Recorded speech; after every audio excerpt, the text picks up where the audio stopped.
Gracias. Adelante, Viridiana. Mil gracias, gracias por la invitación. Me siento muy contenta de estar aquí, me siento un poco nerviosa, pero bueno, aquí estamos. Primero quiero agradecer enormemente al INAI por la invitación. Ya me habían invitado en ocasiones anteriores y no había tenido oportunidad de acompañarlos, entonces me siento muy honrada, en especial de estar aquí en este momento.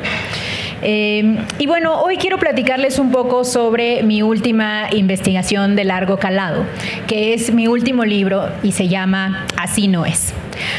Así no es, lo que intenta hacer es desmitificar una serie de creencias que existen entre los mexicanos que fomentan y que han normalizado la situación de desigualdad que vivimos en México. Aspectos como que el pobre es pobre porque quiere, como que los jóvenes ganan menos porque son flojos, como que no se tiene que dar dinero en programas sociales porque las personas dejan de trabajar, como que no importa reducir la desigualdad, que lo que más importa es simplemente reducir la pobreza, y una serie larga, una batería larga de mitos. Este es un libro que hago en coautoría con Raimundo Campos, y Raimundo Campos es el director del Departamento de Economía del Colegio de México.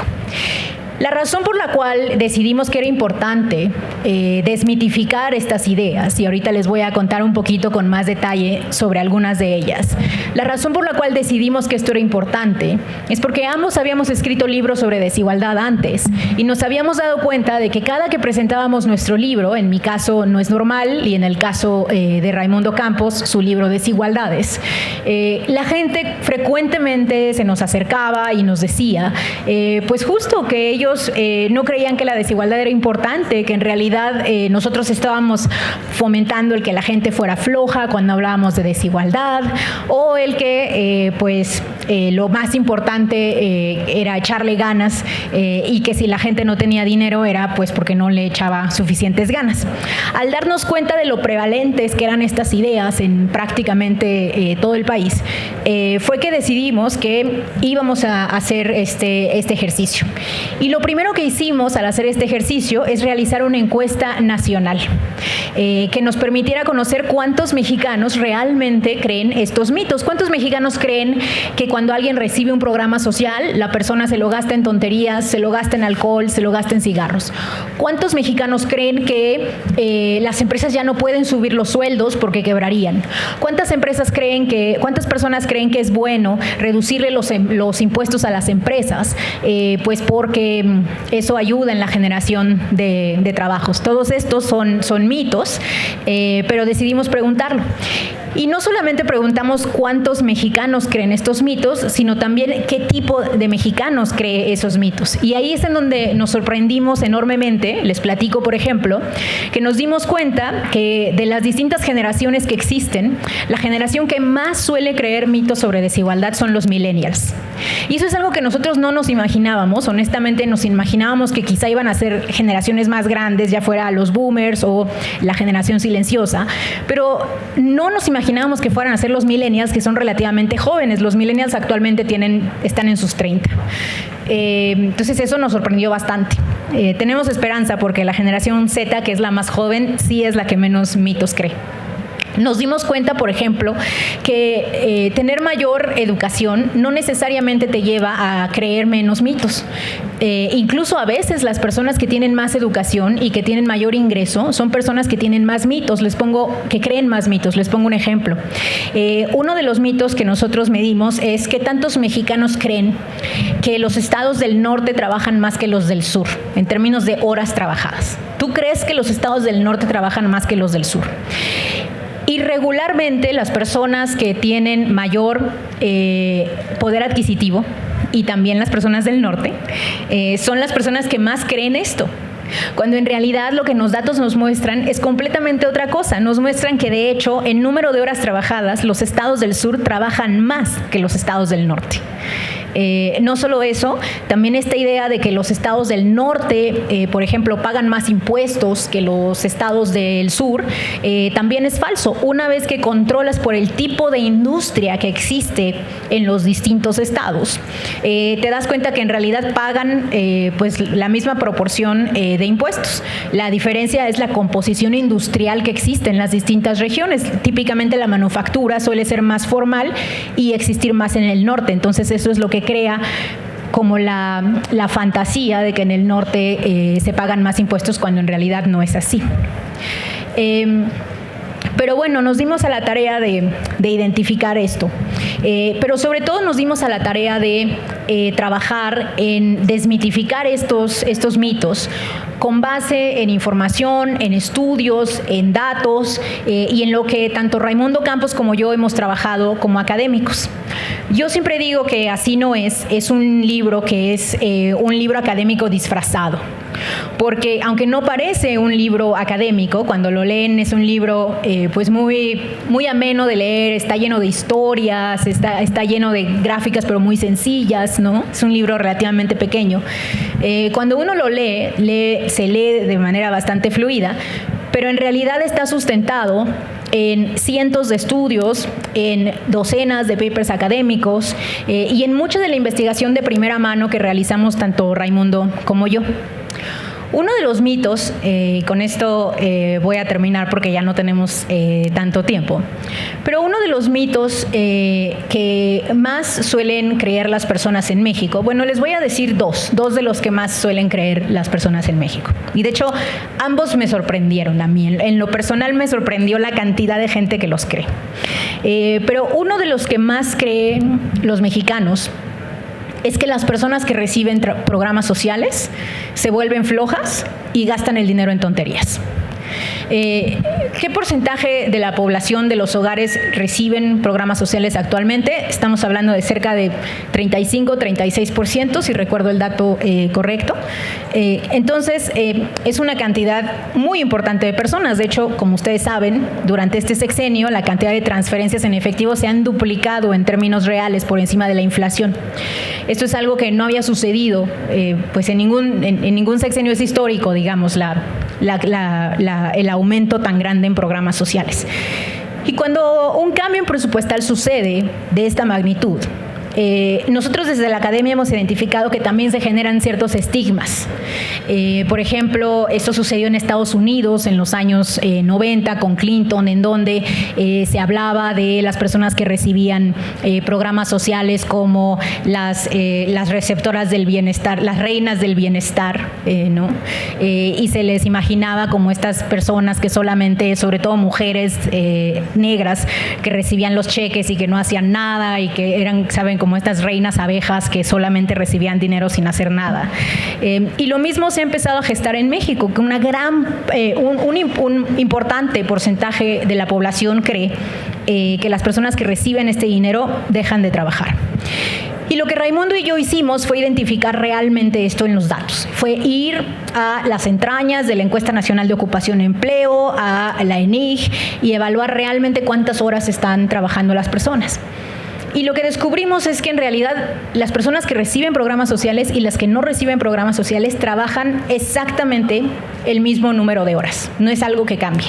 Estamos hablando de personas en edad de trabajar. Entonces no consideramos, digamos, en este estudio no consideramos a las personas adultas mayores porque se supone que esas personas ya no deberían estar trabajando. Pero si tú estás en edad de trabajar y recibes un programa social, no dejas de trabajar. Es más, y esto es interesantísimo, cuando nosotros vemos las personas en México que tienen jornadas laborales extremas, es decir, estamos hablando de personas que tienen jornadas de 74 horas de trabajo a la semana, lo que vemos es que las personas que suelen tener estas jornadas, de hecho, son personas pobres y son personas que reciben programas sociales. Y la razón de esto es muy evidente una vez que nos ponemos a pensarla, es que cuando tú eres pobre, cuando tú tienes necesidades básicas monetarias, pues claramente tienes una mayor probabilidad de no solo tener un trabajo, sino tener 2 o tener 3, porque lo que necesitas es flujo.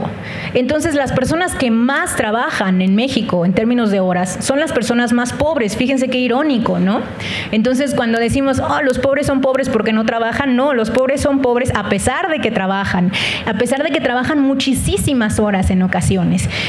Y si a eso le agregamos otras cosas que también suelen suceder más entre las personas pobres, por ejemplo, el tiempo de transportación.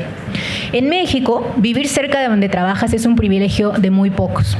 Y es un privilegio sobre todo de las clases medias y las clases altas, no así de las clases trabajadoras. Las clases trabajadoras hacen 1 hora, 2 horas de transportación hacia sus trabajos. Bueno, si aumentamos el tiempo de transportación como parte de la jornada laboral, entonces nos damos cuenta de que no solamente trabajan más, trabajan mucho más, ¿no? Porque sí, esa distribución de las horas de transportación sí es muy distinta por clase social en México. Y luego también hicimos un estudio para ver en qué gastaban, porque también está, seguramente ustedes lo han visto en redes sociales, en TikTok, en todos lados, está esta idea de que sobre todo los chavos reciben su beca y luego inmediatamente van al depósito a comprarse unas cervezas y a gastárselo en tonterías, ¿no? Entonces nosotros hicimos un estudio específico para ver cómo cambiaba el tipo de consumo entre las personas que recibían la transferencia versus las personas que no. Y lo que nos encontramos fue fascinante, porque encontramos que en lo que se están gastando las transferencias en México es sobre todo en 2 cosas, bueno, 3 cosas. La primera son calorías básicas como pan y azúcar, ¿no? La segunda son bienes alimentarios, pero en tiendas más como de autoservicio, es decir, ya no en la tiendita chiquita de la esquina, sino que cuando reciben el dinero les gusta ir a tiendas más grandes, entonces acceden a recursos de tiendas un poquito más grandes. Por ejemplo, el Nescafé. Yo he hecho mucho trabajo de campo y recuerdo que sistemáticamente, siempre que hablo con las personas que reciben los programas sociales, no sistemáticamente, pero sí diría que 2 o 3 de cada 5 me hablan de que compran Nescafé, porque el Nescafé es un producto caro y es un producto sin sustitutos. En realidad, si ustedes se han fijado y han consumido café soluble, el café soluble sabe muy distinto si es Nescafé versus si es de otra marca. Entonces se ha convertido en un bien muy difícil de sustituir. Entonces la gente está dispuesta a gastar más dinero con tal de comprar esa marca en específico. Y entonces es un lujo entre comillas, que se pueden dar cuando tienen mayor flujo de efectivo. Y la tercera cosa que se gasta más, y esto es un poco triste porque nos habla de las precariedades que viven en México y que existen en nuestro país, es que lo gastan en atención médica. Lo gastan en medicinas, lo gastan en los consultorios adyacentes a farmacias, ¿no? Que por cierto, los consultorios adyacentes a farmacias son por mucho el espacio de atención médica que más ha crecido en México en los últimos 10 años. Hace 10 años, si ustedes recordarán, sí existían los consultorios adyacentes a farmacia, pero eran muy pocos. Ha sido una innovación de mercado, entre comillas, el que se hayan desarrollado con tanta rapidez. Y ahora, bueno, hay 1 o 2 o 3 por colonia en la Ciudad de México. Realmente han crecido mucho. Bueno, ese es ahora uno de los principales lugares de atención de los mexicanos en términos de salud. Y bueno, muy lamentable, pero sucede en economías altamente informales como la nuestra. Y el segundo mito, entonces bueno, digamos, este es un ejemplo del tipo de información que ustedes obtienen en mi libro, en Así No Es, que por cierto lo estamos vendiendo allá afuera, hago mi comercial por si lo quieren adquirir al final, me da un poco de pena, pero bueno, yo soy hija de un vendedor de muebles, entonces me dice mi papá, no te apenes, no, venimos de la misma familia de vendedores, pero bueno, sí me apena. Entonces, bueno, es un ejemplo, digamos, de cómo construimos cada uno de los capítulos. Son 11 capítulos, entonces empezamos primero mostrando quién cree el mito, qué tipo de mexicano cree el mito, género, nivel educativo, poder adquisitivo, preferencia partidista, eso es súper interesante, y también región, ¿no? Etcétera, o sea, como una batería muy larga de cruces que puedes ver del tipo de personas que creen estos mitos. Y después proveemos de toda la evidencia, ¿no? Y al final de cada capítulo nosotros intentamos también hablar un poco de qué podemos hacer para cambiar la situación, en este caso, qué podemos hacer para mejorar la distribución de recursos públicos, para mejorar la forma en la que se gasta, para que los programas de atención social sean más amplios, no sean solamente transferencias, para que hablemos más de servicios, para que volvamos a un Estado entendido en términos más amplios, no nada más un Estado, yo le llamo de cajero automático, ¿no? Que es que te da dinero y ya, ¿no? Y bueno, otro mito que les quería contar que también me sorprendió mucho y se los cuento rapidísimo, es el mito de que los jóvenes actuales trabajan menos, de que la generación Z trabaja menos que las generaciones anteriores. Y ahí, nuevamente, utilizando encuestas del uso del tiempo y encuestas de trabajo, nos dimos cuenta de que no es verdad. De hecho, los jóvenes actuales trabajan exactamente el mismo tiempo que los jóvenes de antes, pero tienen una gran diferencia, que es que los salarios han caído enormemente. Entonces, hoy por hoy, una persona con licenciatura gana 24% menos de lo que ganaba una persona con licenciatura hace 15 años. Y entonces eso ha hecho pues que observemos a una juventud cada vez más precaria. Quiero terminar agradeciéndoles, muchísimas gracias por la invitación, invitándolos a que conozcan Así no es, mi libro con Raimundo Campos. Gracias. Gracias, sin duda una excelente charla. Me voy a permitir leer diversas preguntas que nos hicieron llegar las personas aquí en el público, un par de ellas un poco largas.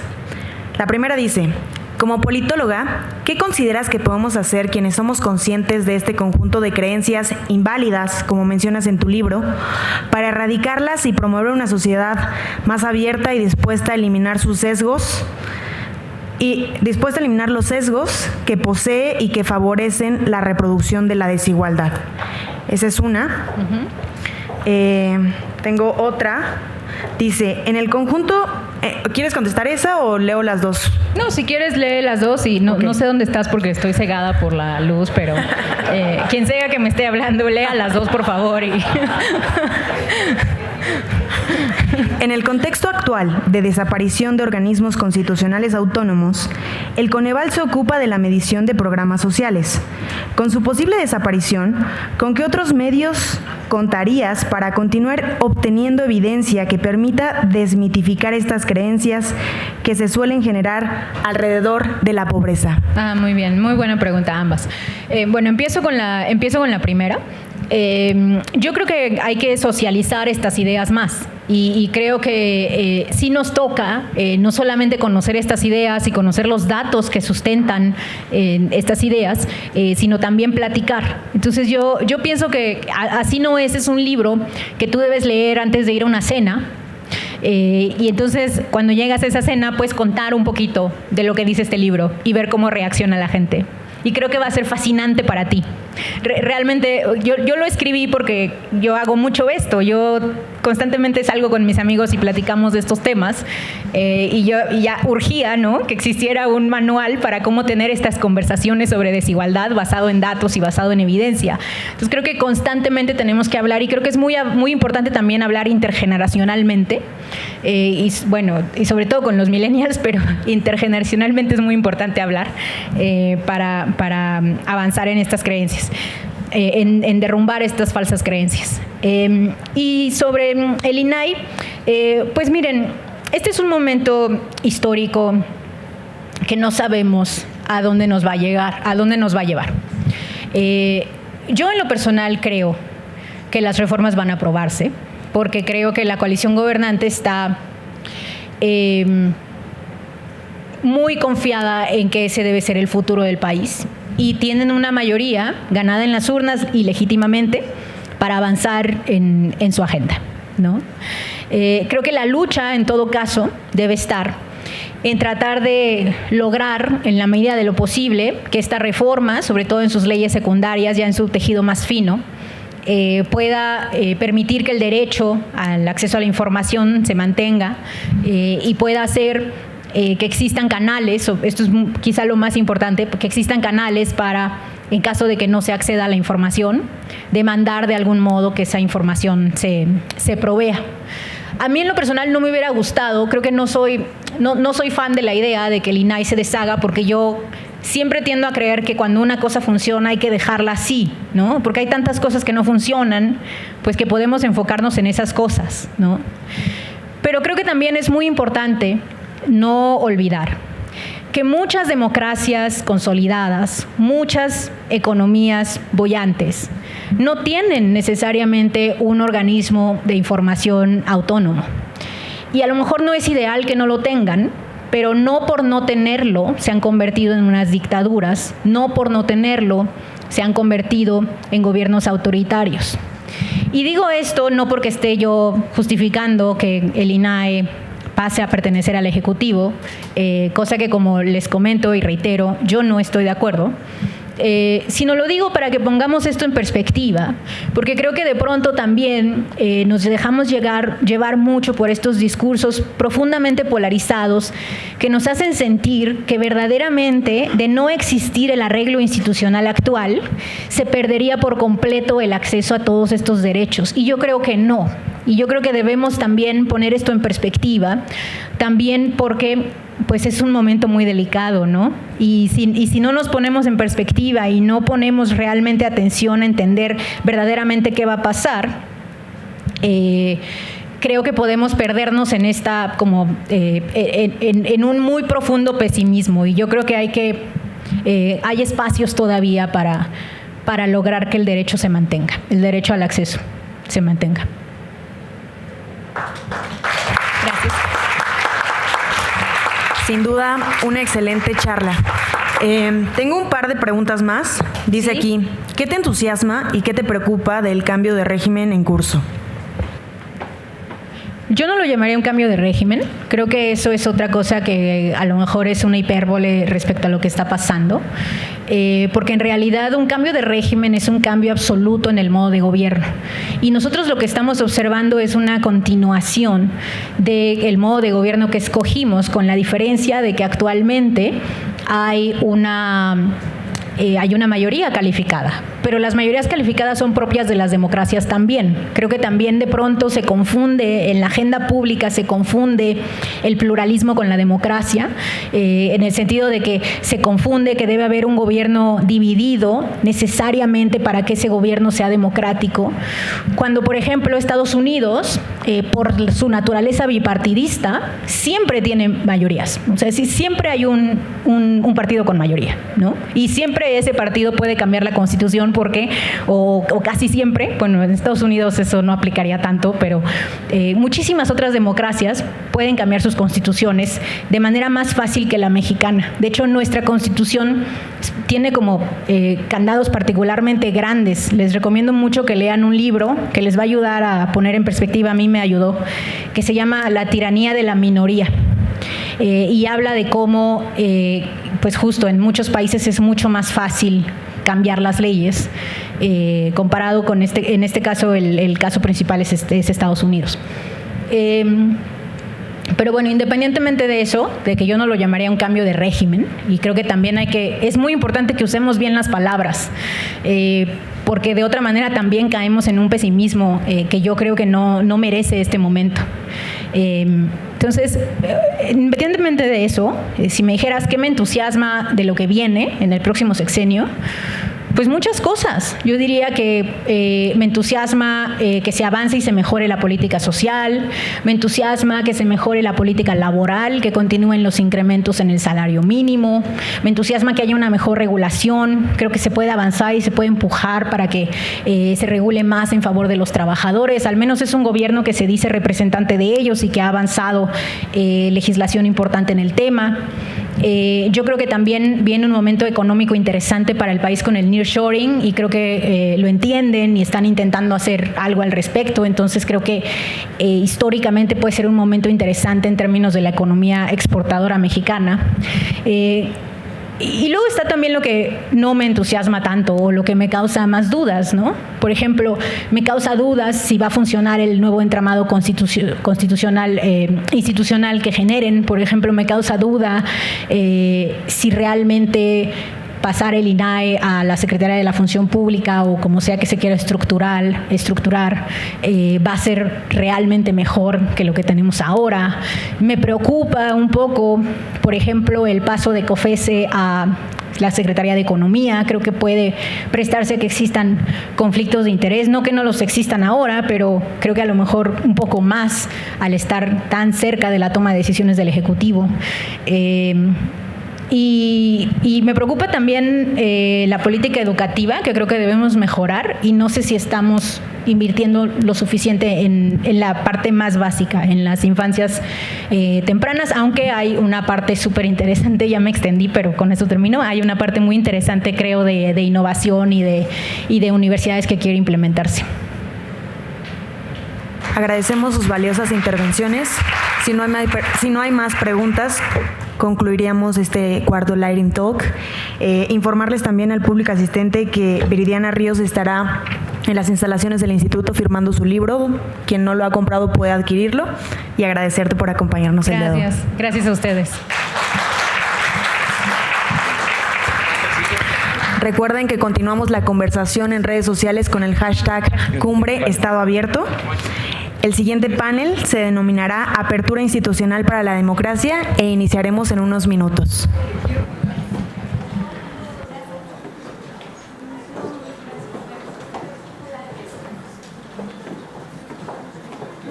Ahora tu voz es crucial en esta gran cumbre, serás fundamental.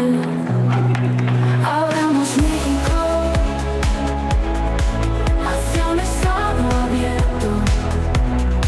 El cambio está en nosotros. El camino es cierto. Involúcrate ahora.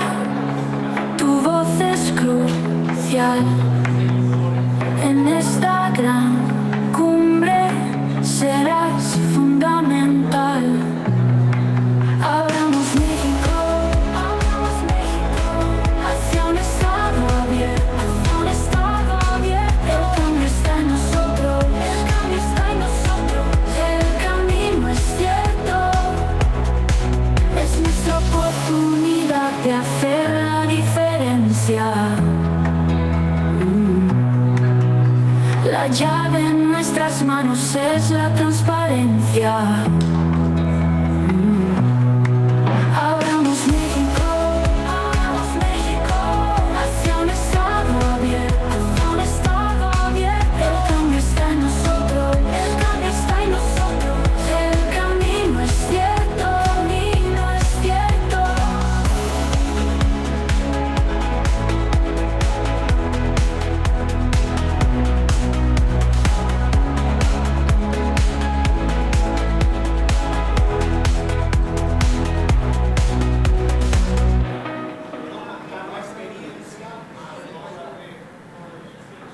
Despierta ya el mañana, es tiempo de cambiar.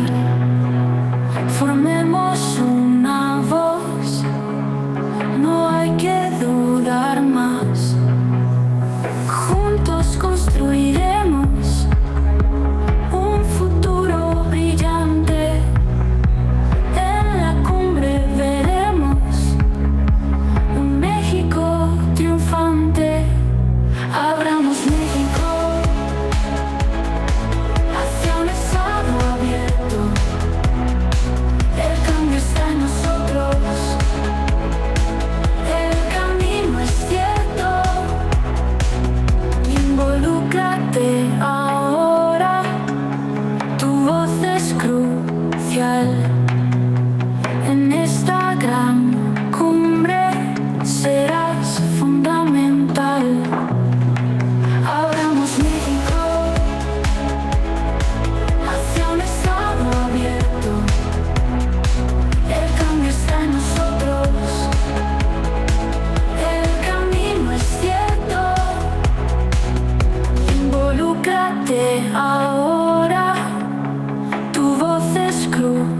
crucial.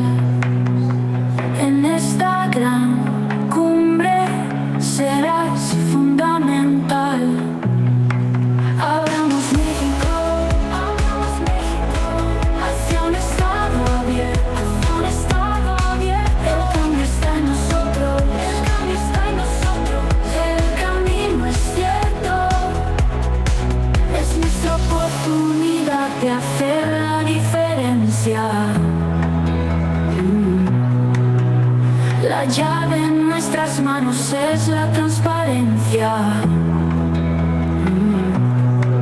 Abramos México hacia un estado abierto, un estado abierto. El cambio está en nosotros, el cambio está en nosotros. El camino es cierto, camino es cierto.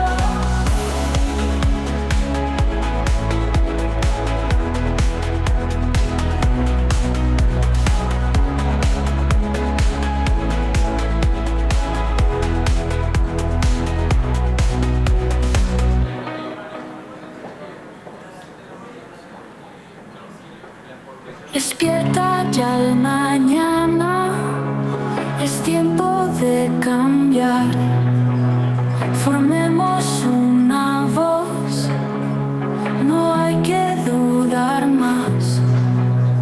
Juntos construiremos un futuro brillante. En la cumbre veremos un México triunfante. Abramos México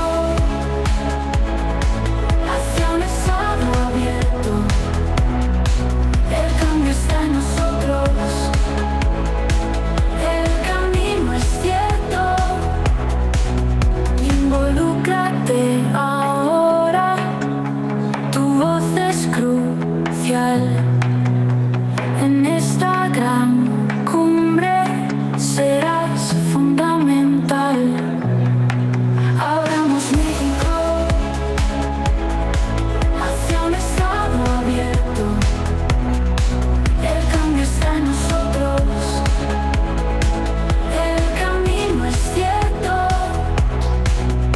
Involúcrate ahora, tu voz es crucial.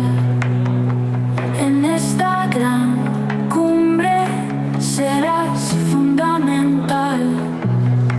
Abramos México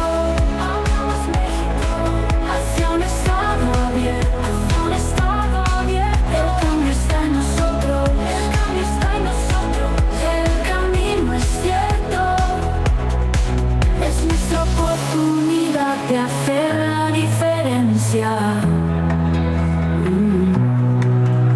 La llave en nuestras manos es la transparencia. Abramos México hacia un estado abierto, un estado abierto. El cambio está en nosotros, el cambio está en nosotros. El camino es cierto, camino es cierto.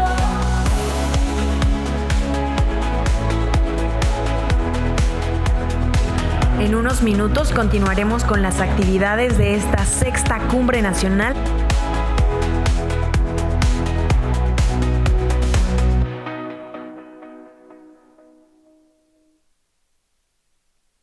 Despierta ya el mañana, es tiempo de cambiar.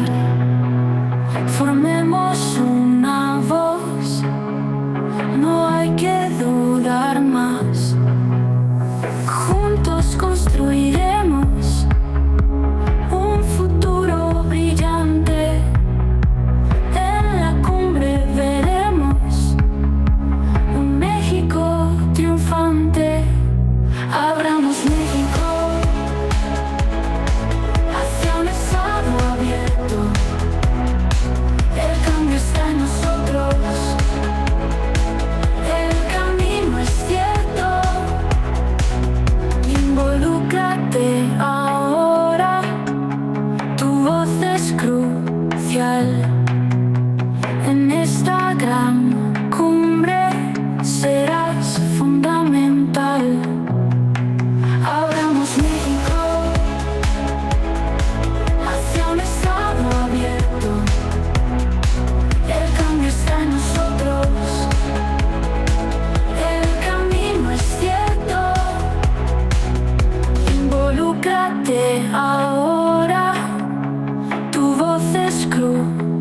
cambiar. En esta gran cumbre serás fundamental. Abramos México, hacia un estado abierto, un estado abierto. El cambio está en nosotros, el cambio está en nosotros.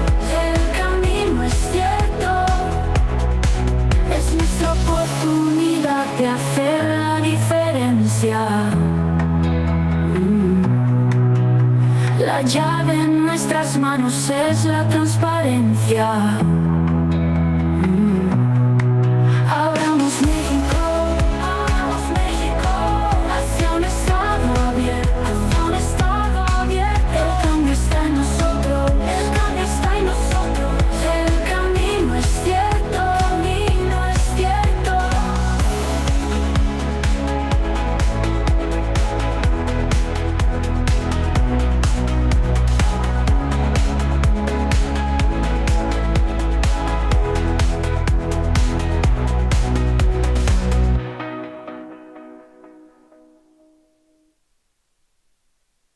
Despierta ya el mañana, es tiempo de cambiar.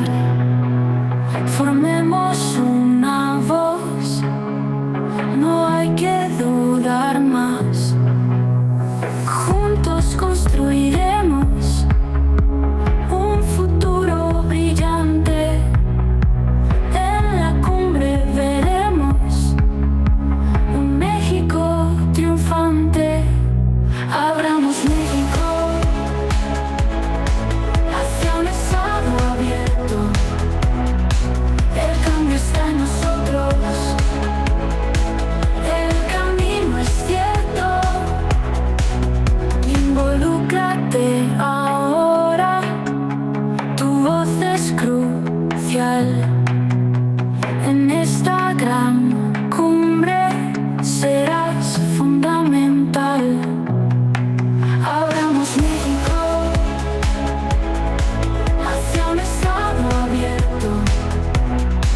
El cambio está en nosotros, el camino es cierto. Involúcrate ahora, tu voz es crucial. En esta gran cumbre serás fundamental. Abramos México, hacia un estado abierto, un estado abierto. El cambio está en nosotros, el cambio está en nosotros. El camino es cierto, es nuestra oportunidad de hacer la diferencia. La llave en nuestras manos es la transparencia. Abramos México, hacia un estado abierto, un estado abierto. El cambio está en nosotros, el cambio está en nosotros. El camino es cierto, camino es cierto.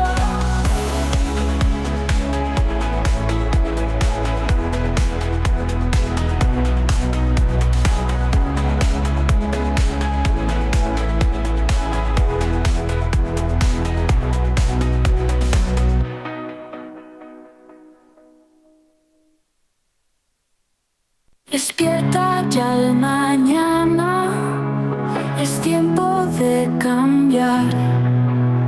Formemos una voz, no hay que dudar más. Juntos construiremos un futuro brillante. En la cumbre veremos un México triunfante. Abramos México, hacia un estado abierto. El cambio está en nosotros, el camino es cierto. Involúcrate ahora, tu voz es crucial. En esta gran cumbre serás fundamental. Si aún estaba abierto.